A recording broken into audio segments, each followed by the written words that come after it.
우리는 자기를 칭찬하는 어떤 자와 더불어 감히 짝하며 비교할 수 없노라. 그러나 그들이 자기로서 자기를 헤아리고 자기로서 자기를 비교하니 지혜가 없도다.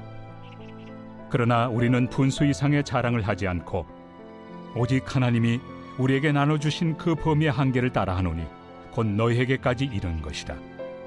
우리가 너희에게 미치지 못할 자로서 스스로 지나쳐 나아간 것이 아니요 그리스도의 복음으로 너희에게까지 이른 것이다. 우리는 남의 수고를 가지고 분수 이상의 자랑을 하는 것이 아니라 오직 너희 믿음이 자랄수록 우리의 규범을 따라 너희 가운데서 더욱 풍성하여지기를 바라노라. 이는 남의 규범으로 이루어 놓은 것으로 자랑하지 아니하고 너희 지역을 넘어 복음을 전하려 함이라. 자랑하는 자는 주 안에서 자랑할지니라. 옳다 인정함을 받는 자는 자기를 칭찬하는 자가 아니요 오직 주께서 칭찬하시는 자니라. 이세기경에 쓰였던 외경이 있습니다. 우리 성경에는 세 가지가 있는데요. 정경이 있고 그다음에 외경이 있고 그리고 위경이 있죠. 정경은 우리가 가지고 다니는 성경책입니다. 그리고 외경은 또 여러 글이 있어요. 예수님이나 예수님의 사역 교회사에 대한 여러 가지 것들을 써놓은 그러한 책들이 있는데 정경에 들어오기는 좀 내용이 썩 좋진 않은 그런 내용이죠. 그래서 외경으로 분리를 합니다. 그것도 가끔은 참고를 하긴 하는데 또 위경이 있어요. 하나님에 관한 예수님에 관한 글이지만 바르지 않은 것들은 이렇게 제외를 해버립니다. 그래서 그것을 잘못됐다 해서 위경이다 이렇게 말하거든요. 바울과 테크라 행전이라는 그런 외경이 있습니다. 그 외경에서 묘사된 바울의 모습은 어떤 모습이냐면 키가 작고 대머리요 다리는 굽었고 뻣뻣하고 눈썹은 치켜 올라갔고 코는 약간 구부러졌지만 그는 매우 친밀성 있는 사람. 그는 처음에는 범인같이 보이나 다시 보면 천사의 얼굴을 가졌더라 이렇게 기록하고 있어요. 참 외모가 좀 범인 같다 그러니까 좋지 않은 인상인 것 같아요. 하지만 자세히 보면 천사의 얼굴을 가졌다 이렇게 이야기를 해주고 있습니다. 정경에 속해 있는 고린도후서의 내용을 보면 바울 사도의 외모는 그렇게 아름답지 못했던 것으로 판단이 됩니다. 바울은 키가 작았고 또 컴플렉스가 있는 그러한 모습을 가지고 있었죠. 또 건강이 좋지 않았습니다. 간질이 심해서 본인도 예수님 앞에 이것을 극복하게 해달라고 가시를 없애달라고 했지만 없어지지 않았죠. 컴플렉스가 많은 사람입니다. 그렇기 때문에 바울은 자신의 컴플렉스를 극복하기 위해서 그렇게 독하게 열심히 무엇인가를 했던 것 같아요. 가말리엘 선생님 밑에서 공부를 냈고 공회의 인정을 받기 위해서 열심을 냈습니다. 특별히 예수 믿는 사람들을 잡아 가두는 일에 앞장을 섰죠. 또 성공한 사람이 되려고 무던히 노력을 했습니다. 로마의 시민권을 얻었습니다. 총독이나 왕도 함부로 할 수 없는 그러한 사람이 되었죠. 정말 성공한 사람이 되었습니다. 왜 사도 바울은 이렇게 독하게 성공을 향해서 달려갔을까? 왜 높아지려고 했을까? 왜 그렇게 많이 가지려고 했을까? 바울 사도에게는요 약점이 많았기 때문에 그래요. 무시당하지 않기 위해서 그렇게 열심히 노력했고 결국 노력함을 통해서 성공한 사람이 되었죠. 여러분 우리도 바울과 비슷한 마음을 가지고 있는 사람들입니다. 각자의 컴플렉스가 있죠. 다른 사람과 비교하고 또 판단해 보면 만족할 사람이 없어요. 거울을 들여다보면 자기가 미워질 때가 있습니다. 왜 나는 이렇게 생겼지? 왜 나는 이렇게 키가 작을까? 왜 나는 이렇게 능력이 없을까? 왜 지혜가 없고 똑똑하지 못할까? 왜 나는 가진 것이 이렇게 없지? 계속해서 다른 사람과 비교하면서 열등감에 시달릴 때가 많은 우리들입니다. 그래서 어떤 분들은 얼굴을 고쳐보기도 하고 또 어떤 것을 하기 위해서 그렇게 열심을 내는 그런 모습도 보기도 되고 또 어떤 사람들은 내 능력으로 안 되니까 다른 사람을 속여서 사기를 쳐서 그렇게 자신의 행복을 취하려고 하는 그러한 사람도 있습니다. 그렇게 자신의 컴플렉스를 극복하기 위해서 노력했던 성공을 찾아 앞서 나갔던 이 바울이요. 예수님을 만나고 나서부터는 완전히 변했어요. 외모나 성공, 지식 물질 등을요 배설물로 여겼습니다. 그것이 목표로 하지 아니하고 이제 복음을 위해서 그렇게 목표로 해서 나아가는 모습을 발견하게 됩니다.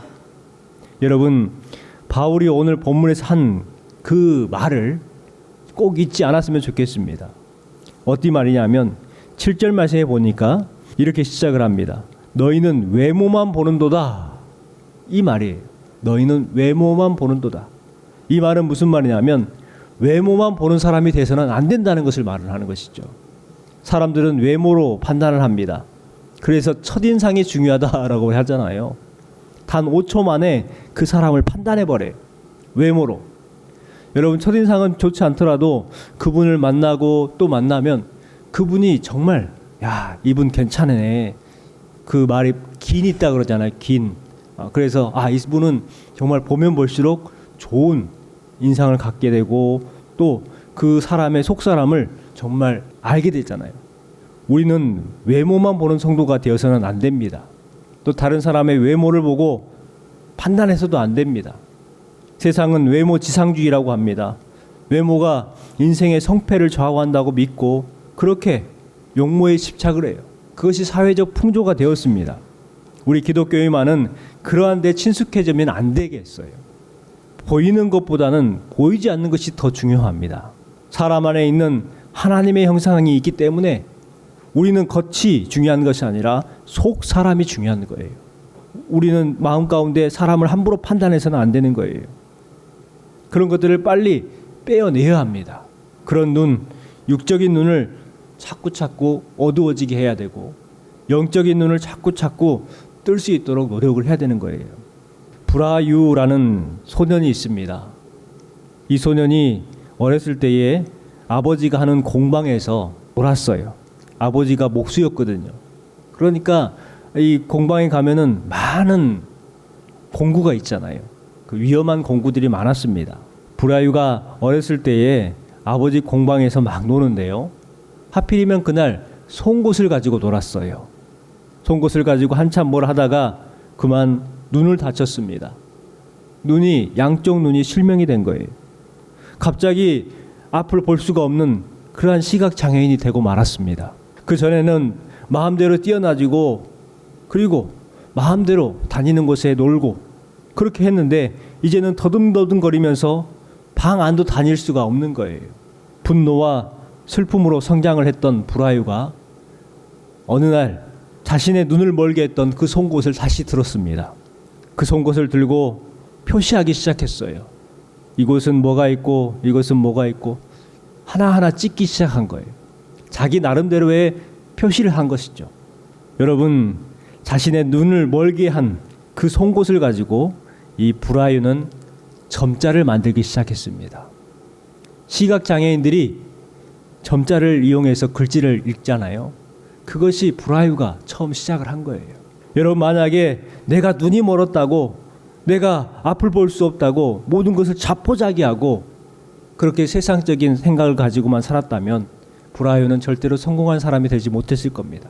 또 많은 시각장애인들에게 글을 읽게 할 수 있는 그러한 일을 하지 못했을 겁니다. 하지만요, 그것들을 극복했거든요.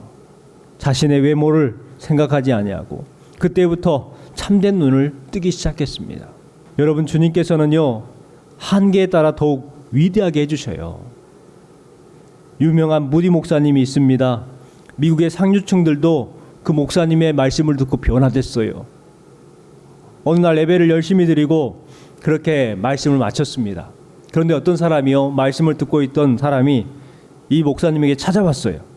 그리고 이렇게 말합니다. 목사님, 저는 영문학을 전공했습니다. 왜 이렇게 설교하실 때에 문맥이 틀린 말을 많이 하십니까? 제가 세봤더니 오늘 24곳이 틀렸습니다. 이렇게 이야기를 하더라는 거예요.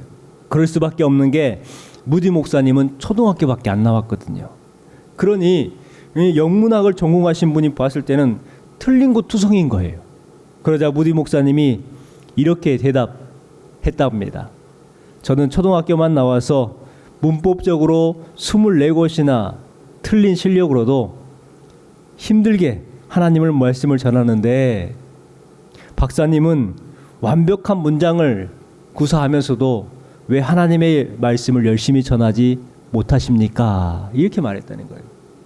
예수님은 무디 목사님에게 주신 초등학교 졸업, 어찌 보면 세상적으로 무시당하는 그 능력이지만 그 능력을 가지고도 하나님의 말씀을 전하게 하셨고 그 능력을 통하여서 놀라운 변화의 역사를 일으켰고 그 초등학교밖에 나오지 않았기 때문에 어린아이들의 눈높이에서 어린아이들을 돌보는 그러한 사람이 되었습니다.